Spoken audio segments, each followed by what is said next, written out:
چاند آتا ہے تو ایک بہت پیاری پیاری روشنی پھیل جاتی ہے، نور پھیل جاتا ہے۔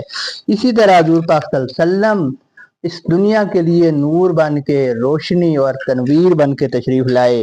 اور پھر ایک اور اس سے تلوین نکلتی ہے کہ جیسے چاند اگر بادل ہیں تو ایک بادل سے نکلا دوسرے بادل میں، اس سے نکلا تیسرے میں۔ ایکچولی تو بادل حرکت کر رہے ہوتے ہیں، لیکن دیکھنے والے کو لگتا ہے چاند حرکت کر رہا ہے، کہ جیسے ہم جاتے ہیں تو ہمیں محسوس ہوتا ہے چاند ساتھ ساتھ جا رہا ہے۔ تو سرکار صلی اللہ علیہ وسلم کو چاند سے تشبیہ دی کہ آپ چاند کی مثل ایک حرم سے نکل کے، مکہ شریف سے اٹھ کے دوسرے حرم یعنی کہ قبلہ اول بیت المقدس تک تشریف لے گئے، اور آپ جو ہیں نبی القبلتین ہیں، دونوں قبلوں کی طرف آپ نے نماز پڑھی، دونوں قبلوں کی طرف منہ کر کے نماز پڑھائی۔ اور پھر یہ واقعہ ہجرت سے تقریباً 18 ماہ پہلے پیش آیا، زیادہ تر مورخین کے مطابق، کہ آپ صلی اللہ علیہ وسلم حرم کعبہ میں آرام فرما رہے تھے۔ دوسری روایت کے مطابق حضرت ام ہانی رضی اللہ تعالی عنہا کے گھر آرام فرما رہے تھے۔ تو پھر جبریل علیہ السلام آئے اور آپ کو جگایا، آب زمزم کے پاس لے گئے، سینہ مبارک کو چاک کیا، پہلے بھی ہم یہ ڈسکس کر چکے ہیں معجزات کے چیپٹر میں، اور پھر آب زمزم سے دھویا، پھر براق پیش کیا، اور براق کی جو رفتار تھی وہ روشنی کی رفتار تھی، 1,86,000 میل فی سیکنڈ۔ اور پھر اسی لیے اس کو براق کہتے ہیں کہ جہاں اس کی نظر پڑتی تھی وہاں اس کا پہلا قدم ہوتا تھا۔ اور پھر آپ صلی اللہ علیہ وسلم بیت المقدس گئے، وہاں پہ تمام انبیاء کی امامت فرمائی۔ اور یہ اس زمانے میں اگر آپ گھوڑوں پہ سفر کریں تو 40 دن کا فاصلہ بنتا تھا، جو آپ نے پل بھر میں طے کر لیا۔ وَبِتَّ تَرْقَىٰ إِلَىٰ أَن نِلْتَ مَنزِلَةً مِّن قَابَ قَوْسَيْنِ لَمْ تُدْرَكْ وَلَمْ تُرَمِ، ارتقائی منزلیں طے کر کے پہنچے ذات تک، عقل کی یہ دسترس میں راز آ سکتا ہے کم۔ یعنی آپ صلی اللہ علیہ وسلم کو اللہ تعالیٰ نے ارتقاء کی وہ منزلیں طے کرائیں کہ پھر حرم بیت المقدس سے آپ آسمان کی طرف جانا شروع ہوئے۔ معراج جو ہے عربی زبان میں سیڑھی کو بھی کہتے ہیں، تو سیڑھی چڑھنا جیسے شروع کی، جاتے گئے، اگلی منزلوں پہ پہنچتے پہنچتے اللہ تعالیٰ کے قرب کا ایک ایسا مقام حاصل کیا کہ جس تک کوئی پہنچ نہیں سکتا۔ وَقَدَّمَتْكَ جَمِيعُ الْأَنْبِيَاءِ بِهَا وَالرُّسُلِ تَقْدِيمَ مَقْدُومٍ عَلَىٰ خَدَمٍ، انبیاء اور اولیاء ہیں سب کے سب زیر لواء، اور رسولوں کے فرشتوں کے ہیں سر زیر قدم۔ یہاں سرکار دو عالم صلی اللہ علیہ وسلم کی جو امامت آپ نے کروائی تمام انبیاء کی، امام الانبیاء کا لقب پایا، اس کا شاعر نے تذکرہ کیا ہے۔ اور ایک اور یہاں بھی مثال دی ہے کہ آپ مخدوم ہیں اور باقی تمام عالم آپ کا خادم ہے۔ اور یہ خادم اس سینس میں کہ جب امام کوئی کام کرتا ہے تو مقتدی بھی وہی کرتا ہے، اس کی پیروی کرتا ہے۔ اس سینس میں جب سرکار نے امامت فرمائی تو جیسے سرکار صلی اللہ علیہ وسلم نے نماز پڑھی، تمام انبیاء نے بھی اسی طرح نماز ادا کی۔ وَأَنْتَ تَخْتَرِقُ السَّبْعَ اتِّبَاعَكَ بِهِمْ فِي مَوْكَبٍ كُنْتَ فِيهِ صَاحِبَ الْعَلَمِ، چیر کر ساتوں فلک آگے گئے سدرا تلک، جس طرح لشکر میں سب سے آگے ہو صاحب علم۔ یعنی جیسے ایک لشکر ہوتا ہے، ایک آرمی ہوتی ہے جنگ میں، تو اس کے آگے صاحب علم ہوتا ہے، لشکر کا سردار ہوتا ہے۔ اسی طرح سرکار دو عالم صلی اللہ علیہ وسلم ایک پورا جو فرشتوں کی ایک بہت بڑا، آپ صلی اللہ علیہ وسلم کے ساتھ فرشتوں کی ایک بہت بڑی جماعت تھی، اس کے سردار بن کے آپ جا رہے ہیں، اور آپ کے پیچھے فرشتے جا رہے ہیں۔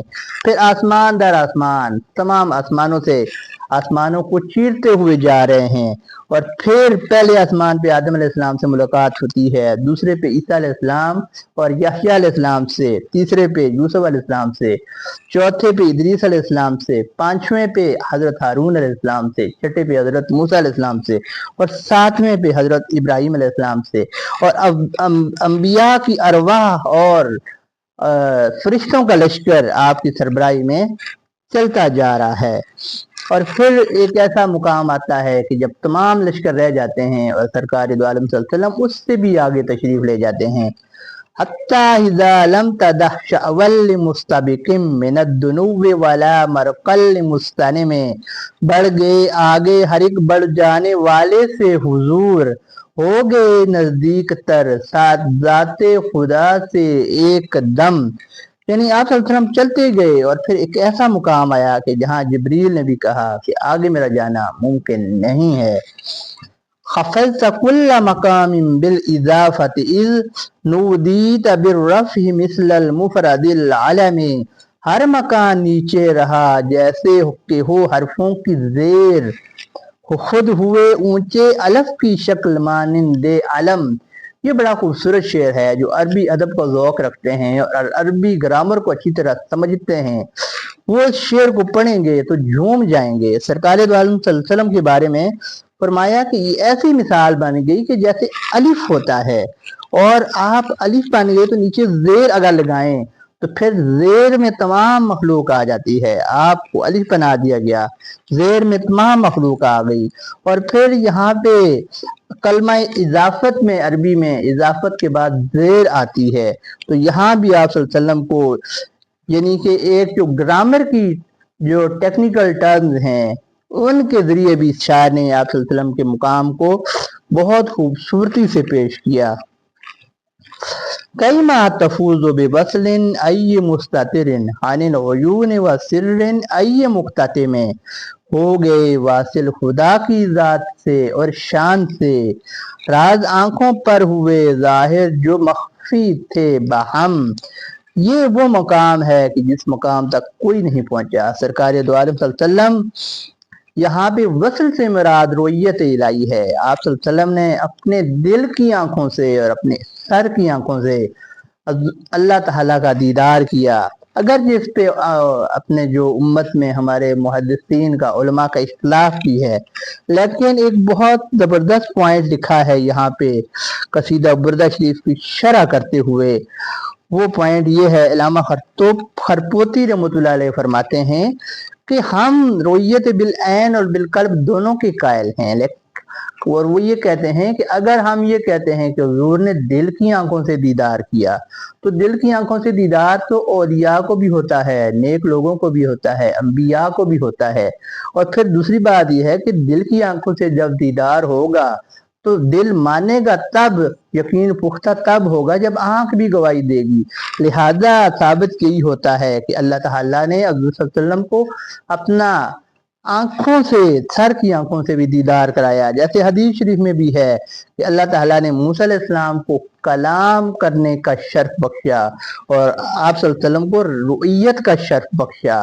اور ایک اور روایت میں فرمایا کہ رأیت ربی فی احسن صورہ، میں نے اپنے رب کو بہترین صفت میں دیکھا ہے۔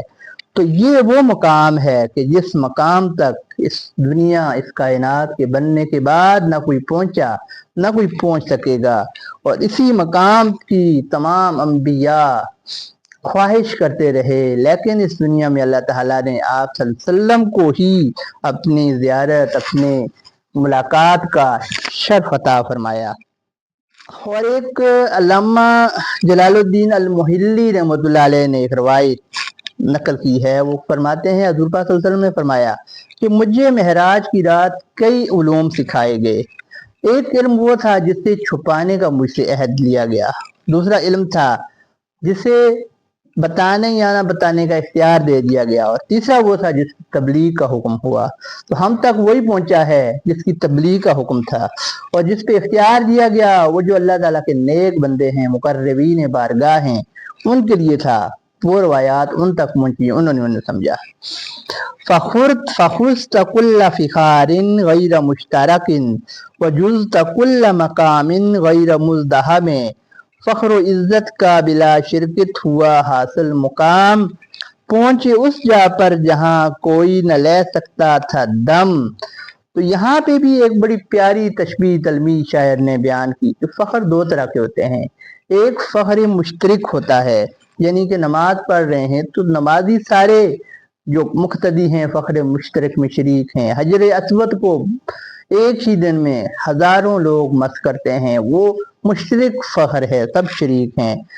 لیکن ایک ایسا فخر اور پھر فخر مزدحم کیا ہوتا ہے کہ ایک پورا رش ہے، پورا رش اس میں شریک ہو جائے، اکٹھے لوگ شریک ہو جائیں، جماعت میں بھی، حج میں بھی، زکوٰۃ میں بھی، لیکن ایک فخر ایسا ہے کہ جس میں کوئی شریک نہ ہو، تو اس کو کہتے ہیں فخر غیر مشترک اور فخر غیر مزدحم۔ یعنی کہ آپ صلی اللہ علیہ وسلم کو معراج کے ٹائم جو فخر عطا ہوا، جو مقام عطا ہوا، تو اس میں آپ کے ساتھ کوئی شریک نہیں۔ یہاں میں اس سے یہ بھی ثابت ہوتا ہے حضور صلی اللہ علیہ وسلم کو شفاعت کبریٰ، مقام محمود جو ملا ہے، اس میں بھی کوئی آپ کے ساتھ شریک نہیں ہے۔ اور حدیث شریف میں آتا ہے، حضور پاک صلی اللہ علیہ وسلم فرماتے ہیں ہم آگے بڑھے، جبریل علیہ السلام ہمارے ساتھ تھے، تو ایک پردہ ذہبی پر پہنچے، اس کو حرکت دی، یعنی کہ وہ ایک پردہ تھا جس سے آگے نظر نہیں آتا تھا، تو جب اس کو حرکت دی تو آواز آئی کون ہے؟ جو وہاں کے فرشتے نگران تھے، تو جبریل علیہ السلام نے فرمایا کہ میں جبریل ہوں، میرے ساتھ محمد صلی اللہ علیہ وسلم ہیں۔ تو انہوں نے اللہ اکبر کہہ کے پردہ کھول دیا، اور سرکار فرماتے ہیں کہ ایک سیکنڈ میں 500 برس کا فاصلہ طے کروا دیا۔ پھر آگے ایک اور پردہ آیا، اور وہاں پہ موتیوں کا پردہ تھا، اس پردے کو ہلایا، تو پھر پوچھا کون ہے؟ تو جو فرشتہ تھا حجاب ذہب، اس نے کہا میں حجاب ذہب کا فرشتہ ہوں، میرے ساتھ محمد صلی اللہ علیہ وسلم ہیں۔ پھر آگے جو نگران فرشتہ تھا اس نے اللہ اکبر کہا، اور پھر سرکار دو عالم صلی اللہ علیہ وسلم فرماتے ہیں 500 برس کا فاصلہ ایک سیکنڈ میں طے کروا دیا۔ اس طرح کرتے کرتے 70 پردے عبور ہوئے، ہر پردہ جو ہے 500 سال کی مسافت کا تھا۔ پھر سبز رنگ کا بستر لایا گیا جس کو رف رف کہتے ہیں، اس کی چمک سورج سے بھی زیادہ تھی۔ سرکار فرماتے ہیں ہم اس پردے پہ چلے، اس بستر پہ چلے اور عرش تک پہنچے، اور جب عرش پہ پہنچے تو ایک قطرہ اللہ تعالیٰ نے ہمارے منہ میں ٹپکا دیا۔ اس کی یہ صفت تھی کہ دنیا اور آخرت میں جو بھی ذائقے ہیں اس سے زیادہ شیرین ذائقہ کوئی نہیں تھا۔ اور پھر اولین و آخرین کے علوم، اور اولین و آخرین کے جتنے علوم تھے اللہ تعالیٰ نے حضور پہ روشن فرما دیے۔ وَجَلَّ مِقْدَارُ مَا وُلِّيتَ مِن رُتَبٍ وَحَزَّ إِدْرَاكُ مَا أُولِيتَ مِن نِعَمٍ، مل گئے وہ مرتبے جو تھے نہایت ہی بلند، جو سمجھ میں ہی نہ آئے وہ ملا عز و نحم۔ بشرا لنا معشر الاسلام ان لنا من العنایت رکنا غیر منہدم، وہ مبارک تا قیامت ہر مسلمان کے لیے وہ ستون ہم کو ملا جو ہو کبھی نہ منہدم۔ یعنی سرکار دو عالم صلی اللہ علیہ وسلم کو تو معراج کروا دی گئی، آپ تو پہنچ گئے، لیکن ساتھ میں اللہ تعالیٰ نے بنی نوع انسانیت کو بھی ایک معراج عطا فرمائی۔ وہ کیا معراج تھی؟ وہ 5 نمازیں تھیں جو سرکار دو عالم صلی اللہ علیہ وسلم کو تحفہ عطا کیا گیا کہ ان نمازوں میں آپ جائیں گے تو الصلاۃ معراج المومن، نماز جو ہے مومن کی روحانی معراج ہوتی ہے۔ لما دعا اللہ داعینا لطاعتہ باکرم الرسل کنا اکرم الامم، دی خدا نے آپ کو آواز طاعت کے لیے، ہے رسول اکرم ہمارا اور ہم خیر الامم۔ یہاں پہ ایک بڑی بہترین مثال دی گئی ہے، ڈیڈکٹیو مثال ہے کہ سرکار دو عالم صلی اللہ علیہ وسلم تمام انبیاء سے اکرم ہیں، تمام انبیاء سے بہتر ہیں، تو پھر جب آپ سب سے اکرم ہیں تو آپ کی امت بھی سب امتوں سے بہتر ہے۔ سرکار دو عالم صلی اللہ علیہ وسلم کی جو امام الانبیاء ہونے کی صفت ہے، اس کے صدقے اللہ تعالیٰ نے اس امت کو بھی کنتم خیر امت اخرجت للناس، لوگوں کے لیے بہترین امت کا جو ہے اس امت کو مرتبہ اور فخر عطا فرمایا۔ اللہ تعالیٰ ہمیں اس مرتبے کی قدر کرنے کی توفیق عطا فرمائے۔ یہ تھا ہمارا معراج شریف کا چیپٹر۔ اب ہمارے 3 چیپٹر کے بعد باقی رہتے ہیں، انشاءاللہ وہ بھی ڈسکس ہوں گے، لیکن چونکہ یہ معراج شریف کا مہینہ بھی تھا تو معراج شریف کے حوالے سے واقعات آپ نے پڑھے بھی ہوں گے، سنے بھی ہوں گے، پڑھیں گے، سنیں گے، لیکن شاعر کا ایک اپنا وجدان ہوتا ہے، اور قصیدہ بردہ شریف کے شاعر چونکہ وہ تو اللہ تعالیٰ کے بڑے ہی مقربین بارگاہ لوگوں میں سے ہیں، انہوں نے جو قصیدہ پیش کیا سرکار نے اس پہ آپ کو بردہ بھی عنایت فرمائی، انہیں اپنی بیماری سے شفا بھی ملی، تو اس میں انہوں نے واقعہ معراج کو کس طرح بیان کیا یہ آپ سب لوگوں نے سماعت فرما لیا۔ اللہ تعالی ہم سب کو حضور پاک صلی اللہ علیہ وسلم کی سچی پکی محبت اور غلامی کا شرف نصیب فرمائے، اور سب کو دین دنیا کی بلائیاں نصیب فرمائے، اور معراج شریف کے صدقے اللہ تعالی سب کو ذہنی جسمانی سکون اور ذہنی جسمانی قلبی روحانی معراج نصیب فرمائے۔ السلام علیکم ورحمۃ اللہ۔